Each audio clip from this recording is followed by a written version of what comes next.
신약성경 고린도후서 10장 12절에서 마지막 18절까지의 말씀입니다. 고린도후서 10장 12절에서 18절까지 우리 한 절씩 함께 교독하실 때, 교훈을 읽으실 때 함께 저도 읽도록 하겠습니다. 우리는 자기를 칭찬하는 어떤 자와 더불어 감히 짝하며 비교할 수 없노라.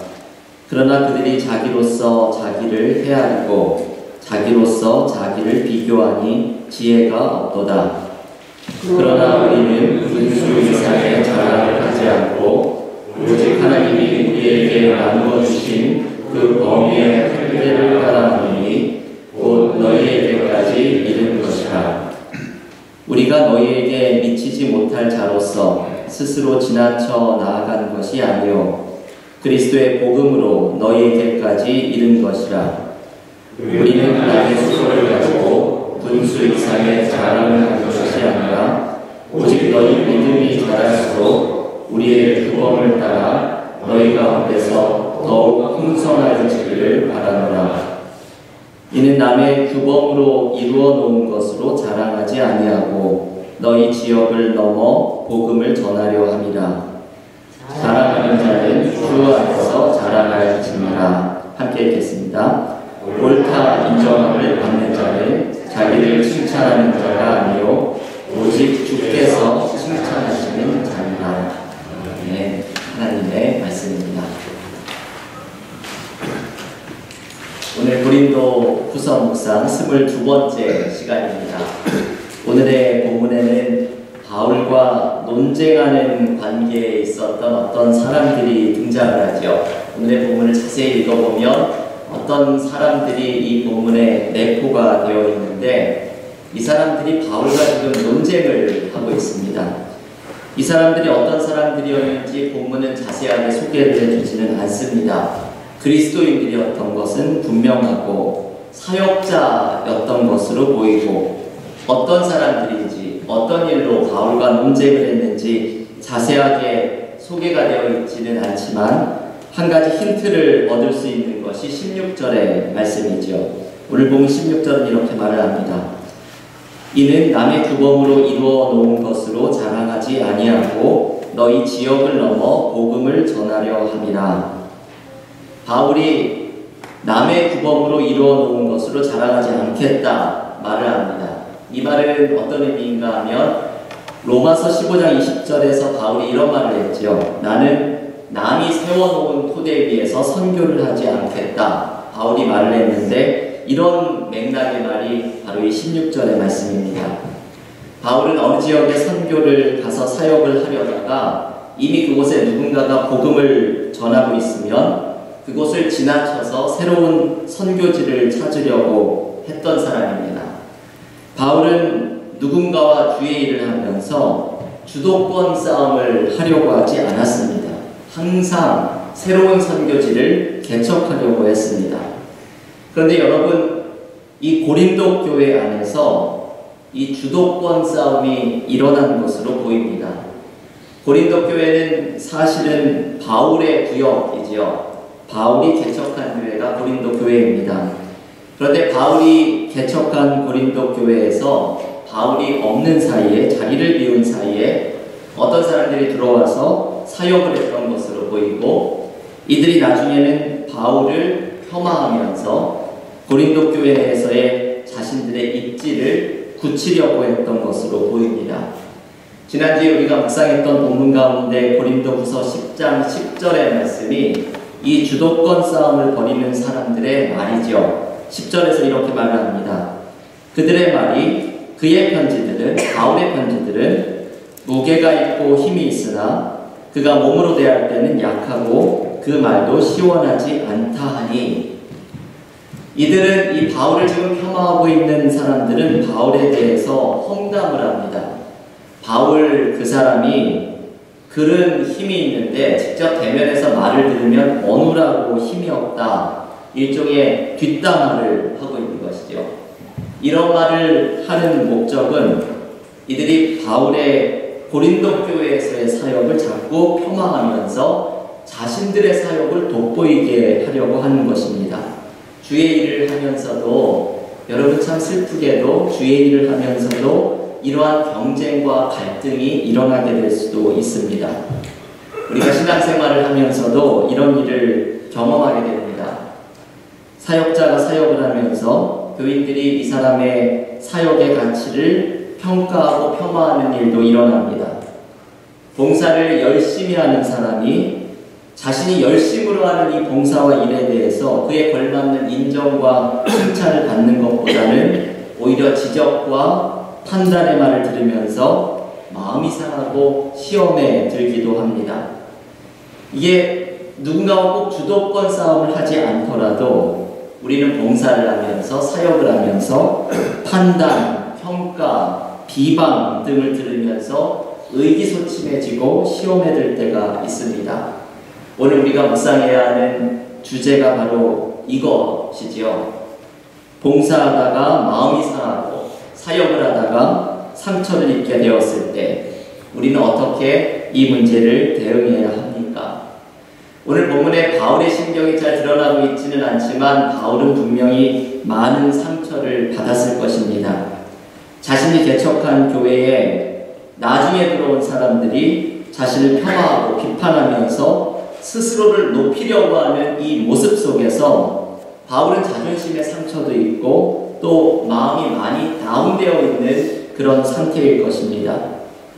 바울은 이러한 자신의 상처를 알면서 그리고 이것을 넘어서기 위해서 오늘 이 고린도 교회에 보내는 편지를 쓰면서 오늘의 본문에서 자랑이라고 하는 주제를 일부러 끌고 들어옵니다. 오늘 본문에서 바울은 두 가지의 자랑을 대조합니다. 이게 바울이 오늘 이야기하려고 하는 중요한 메시지인데요. 첫 번째는 스스로에 대한 자랑이지요. 바울은 자신에게 상처를 주는 이 사람들의 자랑, 자기에 대해서 높이는 이 자랑을 스스로를 자랑하는 것이라고 말을 합니다. 이 구절을 살펴볼 수 있는 대표적인 것이 12절 말씀입니다. 한번 한 목소리로 고린도후서 10장 12절 함께 읽겠습니다. 우리는 자기를 칭찬하는 어떤 자와 더불어 감히 착하며 비교할 수 없노라. 그러나 그들이 자기로서 자기를 헤아리고 자기로서 자기를 비교하니 지혜가 없도다. 여러분이 뒤에 나오는 표현들을 보십시오. 자기로서 자기를 헤아리고 자기로서 자기를 비교하는 사람이라고 말을 합니다. 바울은 고린도 교회에 나중에 들어와서 사역했던 이 사람들, 바울을 지금 폄하하고 비방하려고 하는 이 사람들을 이렇게 이야기를 합니다. 이들은 자기로서 자기를 헤아리고 자기로서 자기를 비교하는 사람들이라는 것입니다. 이 말을 쉽게 이야기하면 자기가 기준인 사람들이라는 뜻이죠. 자기 스스로를 누군가를 헤아리고 비교할 수 있는 기준으로 생각하는 사람들입니다. 이들은 자기의 기준으로 바울의 사역을 평가하고 자신의 생각으로 바울의 사역을 비판하고 있는 사람들입니다. 결국 이들은 자기를 자랑하고 있는 사람들이지요.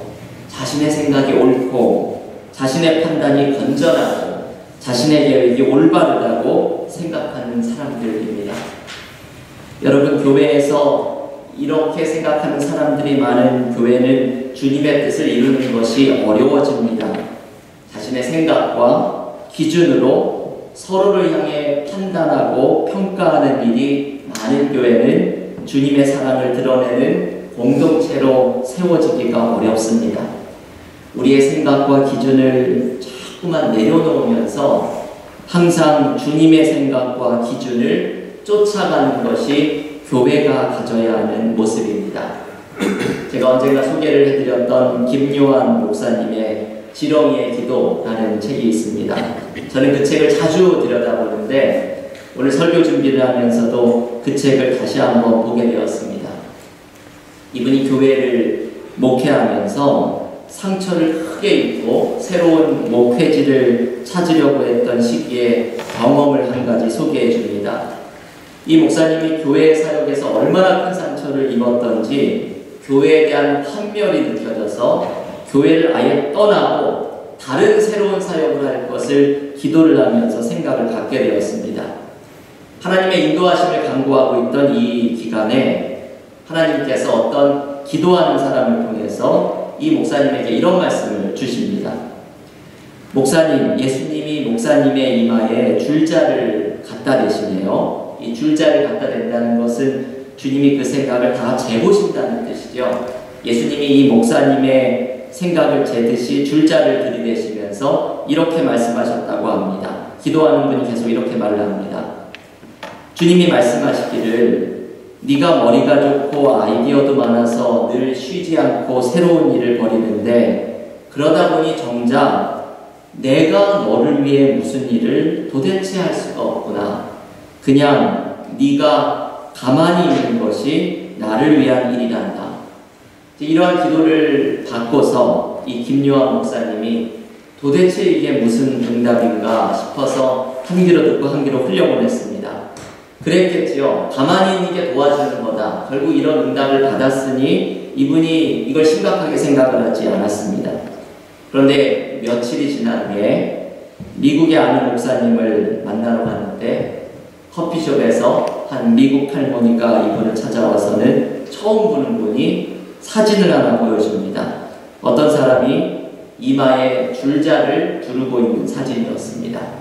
이 할머니는 주님께서 말씀하시기를 어느 날 커피숍에 가서 이런 동양인을 만나 사진을 보여주면 이 사람이 무슨 뜻일 건지 알아들을 것이다. 이런 말씀을 받았다는 것이죠. 이 목사님이 전율과 같은 경험을 하면서 이렇게 깨닫습니다. 아, 가만히 있는 게 도와주는 거다. 이 말씀이 하나님의 뜻이었구나. 하나님이 내 생각과 계획을 내려놓으라고 말씀하시는구나. 그래서 이분이 자신의 스케줄이 아니라 하나님의 스케줄대로 움직여보기로 마음을 먹었습니다. 이 결심을 하고 나서 오랜 준비의 기간을 통해서 시작하게 되었던 사역이 새물결 플러스라는 출판사입니다. 요즘 한국 교계를 위해서 귀한 문서 사역을 감당하는 출판사 중에 하나가 바로 이 새물결 플러스이죠. 여러분, 이 이야기의 메시지는 아주 단순합니다. 나를 내려놓는 것이 새로운 시작이라는 것입니다. 나의 계획, 나의 판단, 나의 생각을 내려놓는 것입니다. 우리의 모습을 가만히 들여다보면 오늘 바울이 말하고 있는 나를 자랑하는 사람들이 어느덧 내가 되어 있음을 발견하게 됩니다. 나의 생각과 판단을 기준으로 하고 나의 생각으로 다른 사람을 평가하고 심지어는 하나님의 계획까지도 재단하려는 우리의 모습입니다. 이 나를 자랑하려는 교만함을 내려놓아야 하나님의 새로운 일이 우리에게 시작됩니다. 바울은 스스로를 자랑하는 이 사람들을 이야기하면서 이것과 대조되는 또 하나의 자랑을 이야기합니다. 그것은 바로 주 안에서 자랑하는 것입니다. 오늘의 본문은 이 두 가지의 자랑이 대조를 이루는 것이죠. 나를 자랑하는 것과 주 안에서 자랑하는 것이 대조를 이룹니다.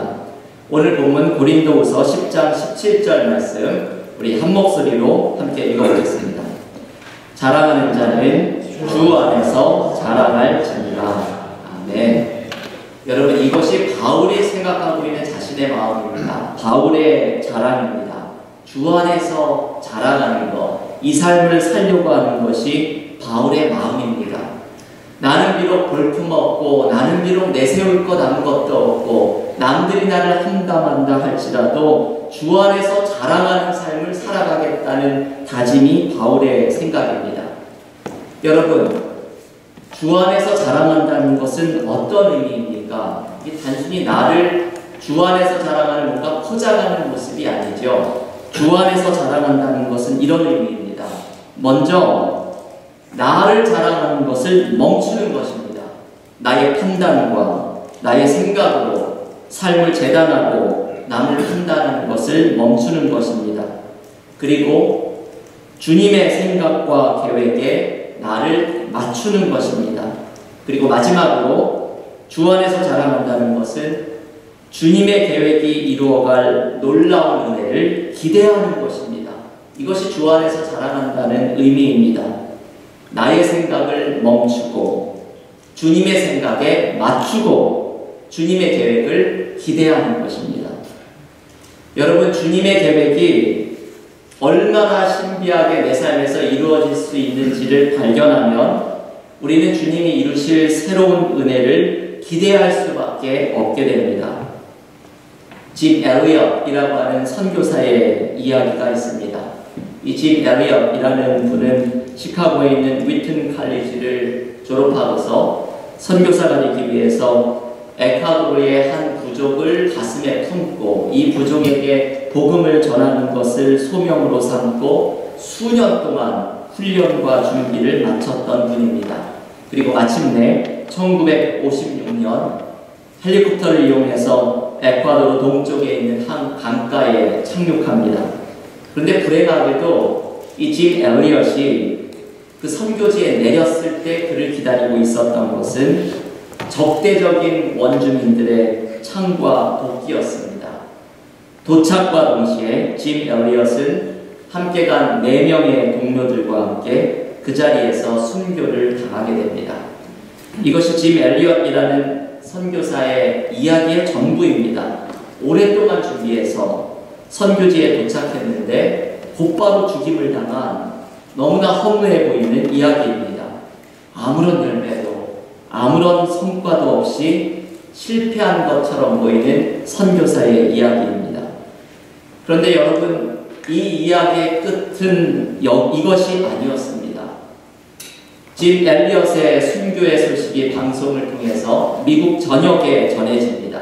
그리고 이 순교의 이야기가 수많은 크리스찬 청년들의 마음을 감동시킵니다. 그래서 소위 짐 엘리엇 키즈가 일어납니다. 짐 엘리엇에게 영향받은 아이들이라는 뜻이죠. 짐 엘리엇 키즈가 일어나면서 짐 엘리엇의 이야기에 고무된 수많은 청년들이 한 시대를 들썩이게 하는 거대한 선교의 운동을 불러일으킵니다. 여러분, 하나님의 역사는 참 놀랍지요. 선교지에 도착하자마자 죽임을 당했던, 어쩌면 허무하게 그지없는 한 선교사의 이야기를 통해서 하나님은 당신의 놀라운 역사를 신비하게 펼쳐가시는 것입니다. 여러분, 성경에서 요셉의 이야기가 또한 이러했습니다. 요셉은 형들에 의해서 애굽의 노예로 팔려가 고생했지만 결국은 애굽의 총리가 되어서 양식이 없었던 가족들을 구해내게 되는 하나님의 거대한 계획을 발견하게 됩니다. 그때 요셉은 자신을 팔았던 형들에게 이렇게 고백합니다. 창세기 50장 20절 말씀입니다. 당신들은 나를 헤아려 하였으나 하나님은 그것을 선으로 바꾸사 오늘과 같이 많은 백성의 생명을 구원하게 하시려 하셨습니다. 아멘. 요셉은 자신의 험난한 삶 속에서 이 하나님의 은혜의 계획, 이 신비한 계획, 하나님의 은혜의 계획이 흘러가고 있었음을 발견하면서 경탄 속에 이렇게 고백한 것입니다. 여러분, 나의 삶 속에서 내가 미처 생각하지 못한 하나님의 신비한 계획이 흐르고 있음을 발견하게 되면 우리는 오늘 바울이 말하는 주 안에서 자랑하는 믿음으로 성장하게 됩니다. 나의 좁은 계획과 판단을 멈추고 주님의 생각에 나를 맞추고 주님의 계획에 기대하는 모습으로 나아가게 됩니다. 나의 자랑을 버리고 주 안에서 자랑하는 삶이 얼마나 귀한지 깨달으면 이 변화가 가능해집니다. 한국에서 목회하는 김동호 목사님의 마하나임이라는 책에 보면 이 목사님의 막내에 대한 이야기를 하나 소개해 줍니다.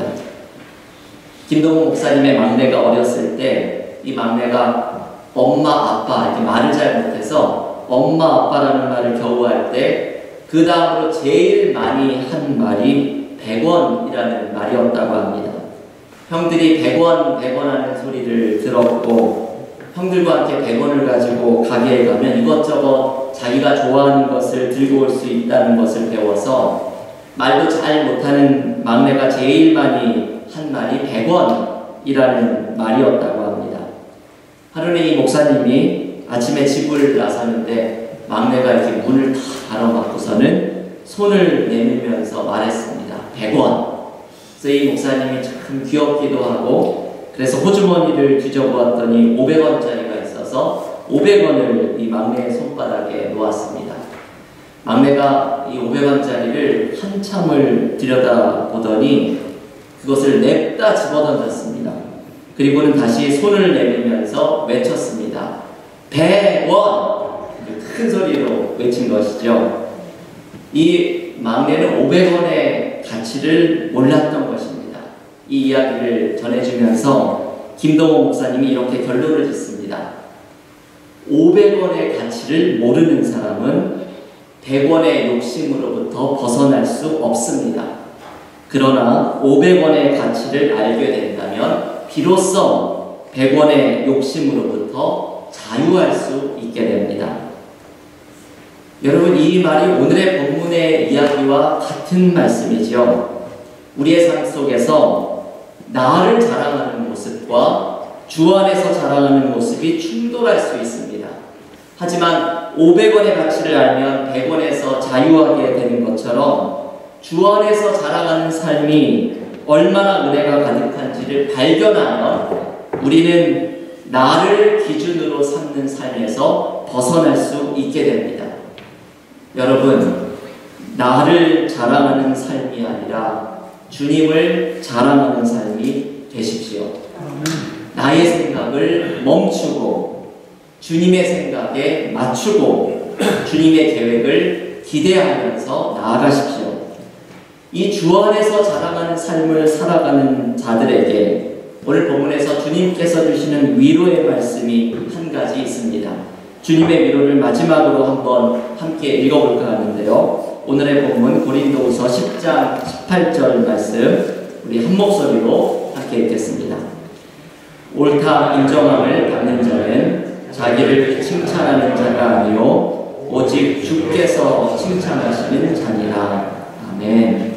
여러분이 18절 말씀에 이걸 깊이 묵상을 하면 여기에 엄청난 주님의 위로가 담겨 있습니다. 우리는 살아가다가 남의 평가와 비판에 상처를 입을 때가 있습니다. 나를 평가하고 비판하는 그 사람들은 자기가 옳다고 생각하고 자기의 판단을 건강하다고 칭찬하며 자부심을 갖습니다. 바울은 이 상처를 입었던 사람이죠. 주도권 싸움을 벌이는 이 사람들로부터 이런 상처를 바울은 당합니다. 그런데 바울은 오늘 본문에서 이렇게 말합니다. 주님이 옳다 하시는 사람, 주님이 옳게 보시는 사람은 스스로를 칭찬하는 사람이 아니라 주님이 칭찬하시는 사람입니다. 주님이 칭찬하시는 사람은 남의 평가와 비방 속에서도 묵묵히 주님 안에서 자라나는 믿음을 지키는 사람입니다. 주님은 그 사람을 아시고 내가 너를 안다, 너의 상처를 안다, 너의 진심을 안다 위로하시면서 옳다 인정함을 해주실 것입니다. 바울은 이 위로를 의지하면서 비록 자신은 볼품없고 자랑할 것이 없지만 주님 안에서 자랑하는 믿음의 삶을 지키면서 나아갈 것을 굳게 다짐하며 나아갔던 믿음의 사람입니다. 이 위로를 의지하면서 여러분, 내 상처도 내려놓고 나의 섭섭함도 내려놓고 나의 교만함도 내려놓고 주님의 생각과 계획에 맞추고 기대하며 나아가야 합니다. 오늘 우리에게 주시는 이 말씀을 굳게 붙들고서 나의 교만을 내려놓고 주 안에서 자랑하며 나아갈 때 주님의 신비한 은혜를 풍성히 경험하며 나아가는 믿음의 교우들이 되시기를 간절히 기원합니다.